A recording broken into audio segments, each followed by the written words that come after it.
starting to get a little busy. Just a tad. Yeah. That's really cool. I mean, everything else here is cool too. That's really cool.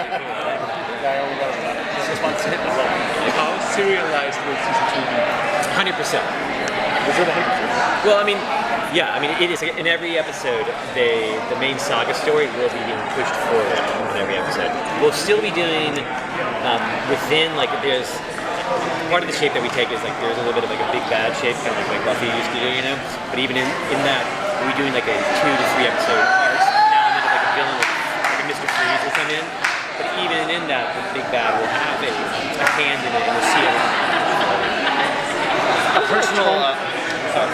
personal thing that I would love to see on the show. I don't know if you guys are thinking about doing it, but the Grey Ghost. Is that something you guys have thought about doing? No, we actually have never mentioned. Okay. Right here. I'm putting it right there. I locked it away. Yeah, you know, when the Rogues Gallery is, or not Rogues Gallery, but just like the pantheon of those the characters is so huge. It's like you do feel like you have a lot to go to. Question. Did you feel there was a tonal issue at all in season 1 in the center? Yeah. Okay. Because it just felt like things would be like very grounded. Yeah. And very over the top. And it was making me crazy. I do think a lot of first year shows, you spend a lot of time finding the show. Yeah. You know, and I think we did a lot of that in season 1. Like, okay, is it procedural? Is it more police work? Is it?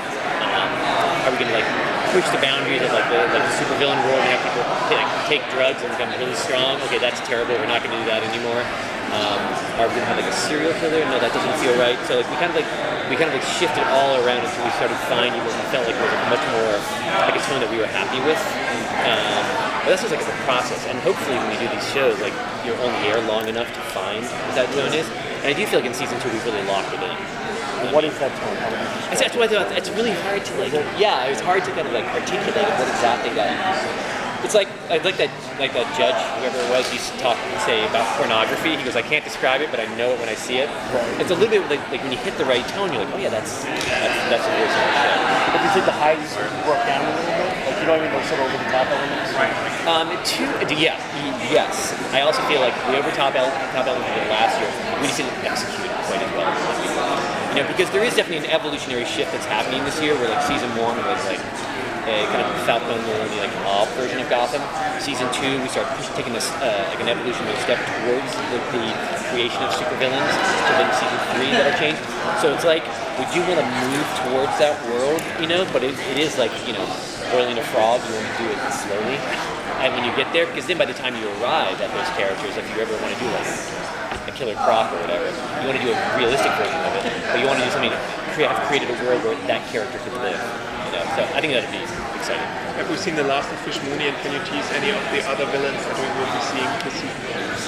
You might have seen The Last of Fish Mooney, you might not. Who knows? So I'll leave a big question mark on that one.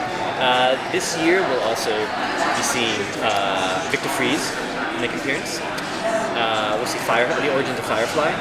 That story will be. It's a different origin story for Firefly. We see the Flamingo. Is one of my favorites. Joker. What's that? The Joker. We will see the beginnings of the Joker. A Joker story. I'll put it that way. Not Cameron Monaghan. You gotta watch the first 3 episodes and see what happens. Yeah. We have a very specific take on how we want that story to play out, and it does play out on the first 3 episodes of the show. What kind of actor are you searching for Mr. Freeze? What does he have to bring to the table? I know he just has to do a really good Arnold impersonation. You know, I really do. Honestly, I'm not sure. It's like that's going to happen. I think he'll make an appearance like later on in the season. We have some time to think about it, but you want it to be someone who's above anything to be like empathetic, because he does have an emotional story at heart. I mean, that is the core of his origin story, and so you want somebody that you feel for first and foremost. So, and Bruce is moving towards that territory. What Bruno think it sounded like moving much more towards not becoming Batman, but I mean psychologically. Psychologically, he is. I mean, like the theme of so much of Batman, and we really kind of adopted a kind of hardcore for the season 2, is the idea of like the duality of personality. Like you can be one thing and you can be another thing, you know. And you watch all these characters make that shift that from like one like bad version, not bad version, obvious version. Barbara is good, then she becomes evil. Like, it goes good, then becomes a Riddler, and then he will tic-tac back and forth. So one thing Bruce is going to do this year, because season 1, Bruce was so forthright, and he was always so honest. He was like, he was that person. You're going to start to see him like make that fissure in his personality. Okay, it's like if I'm going to succeed in what I'm doing, I have to learn to like put a different face out to the public and become a different person. And the creation of the Bruce Wayne persona, while like the person we've seen in season 1, that would be the person who becomes Batman. That makes sense.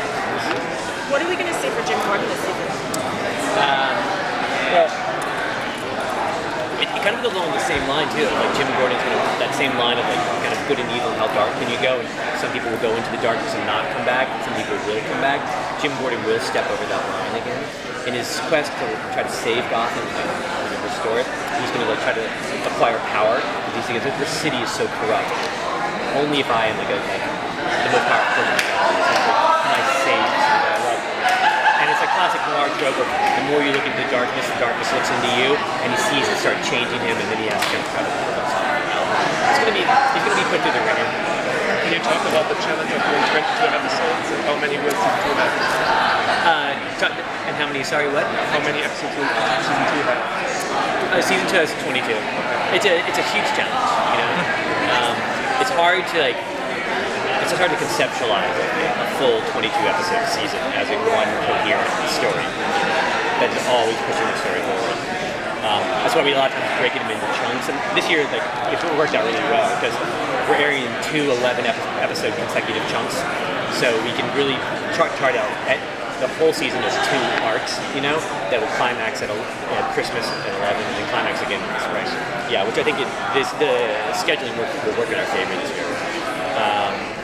And it's also like just physical training, you know, like when you're doing that many episodes, because you feel like there's this monster chasing you.